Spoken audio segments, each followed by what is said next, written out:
O ir e vir de todos nós ficou muito mais fácil com o desenvolvimento do GPS. Mas o que talvez você não saiba é que isso foi fruto de muito investimento público. Vamos entender melhor essa história? Gladys May West, seu talento iria transformar o mundo. De família humilde, ela conseguiu uma bolsa para estudar matemática e foi contratada pela Marinha dos Estados Unidos para trabalhar em um projeto secreto. Seu trabalho exigia habilidades matemáticas avançadas para calcular a trajetória dos satélites em órbita ao redor da Terra.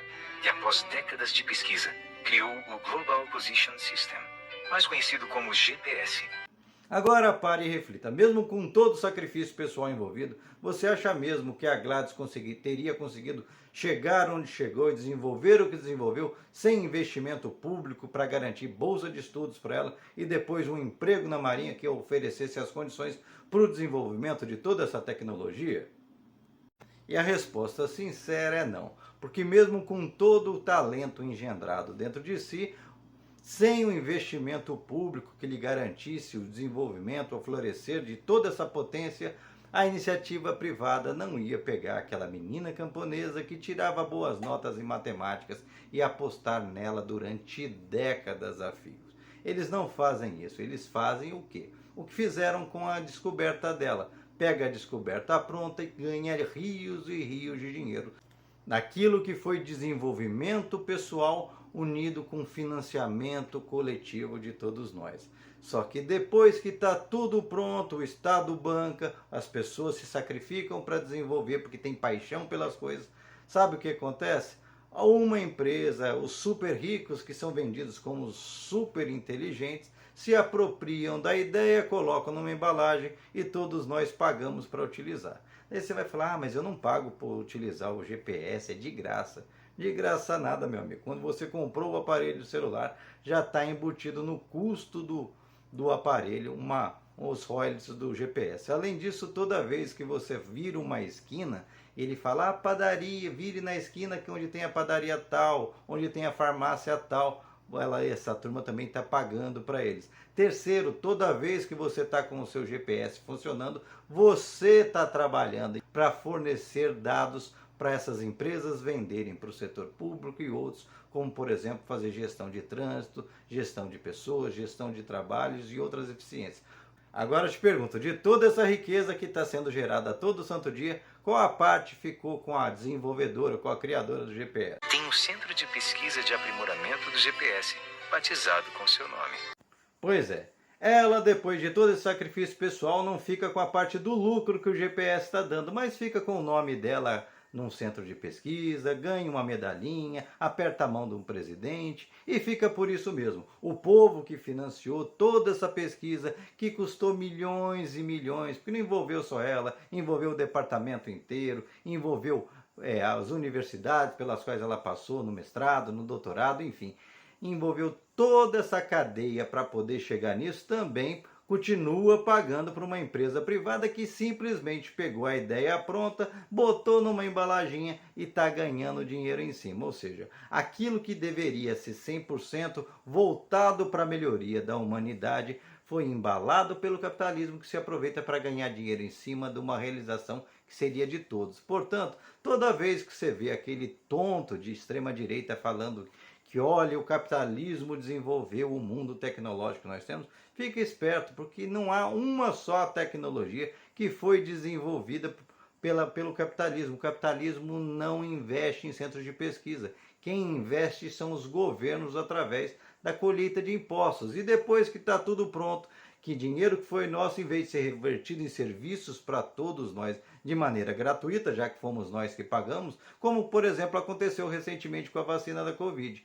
Foram rios e rios de dinheiro público para desenvolvimento da vacina em tempo recorde, depois ficou pronto, o que aconteceu? Mais dinheiro público para pagar os laboratórios que desenvolveram utilizando o dinheiro público. Isso está errado, isso não pode acontecer, até porque se não fosse dessa maneira, nós não teríamos uma só Gladys, nós teríamos milhões e milhões de Gladys. Todo mundo, todo seu filho, seu neto, você, todos nós temos potencialidades e vocações que não foram desenvolvidas e que se o governo pudesse, tivesse condições de investir, porque o dinheiro desse retorno, essas benesses, voltassem para quem realmente investiu para desenvolver, poderiam diminuir e evitar que pessoas como ela tivessem que sacrificar tanto para desenvolver, por exemplo, o GPS. Porque imagina como seria muito mais fácil, quanto mais realizações ela poderia ter desenvolvido se ela não tivesse que se sacrificar, como aqui, ó, ter que trabalhar em dupla jornada enquanto para poder, porque só a bolsa de estudo não garante a comida na barriga, não é mesmo? Então ela teve que se sacrificar, teve que enfrentar preconceito o tempo todo por ser mulher, por ser negra, num ambiente hostil, militarizado, enfim. Passou uma vida inteira de sofrimento quando esse caminho poderia ter sido muito mais facilitado, uma coisa muito menos sacrificante e que daria ainda mais resultados do que já deu. Isso poderia estar acontecendo com todo mundo, com o seu filho, com o meu filho, com todos. E não acontece, sabe por quê? Porque tem um capitalismo que quer devorar tudo. Porque ele inventa que ele desenvolve as coisas, mas como aqui você viu no caso do GPS, como nós vimos na vacina e como nós vimos na internet, enfim, com toda a realização, todo produto novo, tecnológico que é desenvolvido, acontece dentro com investimento público. O novo 5G, investimento público chinês, enfim. Tudo é com investimento público, mas depois que está pronto, tem sempre uma rede de espertalhões para se apropriar da ideia que foi de pessoas geniais financiadas pela coletividade para eles ganharem sozinhos nas costas e nós temos que pagar por aquilo que nós já pagamos. Precisamos mudar essa mentalidade, porque é preciso investir no ser humano e para toda vez que a gente investir no ser humano, fazer com que esse desenvolvimento melhore a vida das pessoas e torne a vida mais fácil. E não cair nesse discurso idiota e burro da extrema direita de que a vida tem que ser difícil porque a vida dele foi sempre sacrificante e difícil. Pois bem, se a gente pensar assim, a gente não evolui, porque as ferramentas existem para melhorar a nossa vida e tem que chegar a todo mundo. É um absurdo que com tanta tecnologia nós tenhamos que trabalhar mais do que os nossos pais trabalhavam, em termos de dedicação de horas. Nós não tenhamos um tempo para refletir, para viver a nossa própria vida, o tempo todo nessa angústia e o medo de, se não trabalhar, não ter o que comer no dia seguinte. Essa maneira está equivocada. Trabalho é importante sim, mas viver também é importante. É preciso ter objetivo, ter foco e principalmente desenvolver a vocação das pessoas e não ficar sempre contando com pessoas como a Gladys que não desistem e vão e vão e vão. A maioria desiste não é nem porque seja fraco, é porque não tem condição de lutar mais. E isso não pode mais acontecer.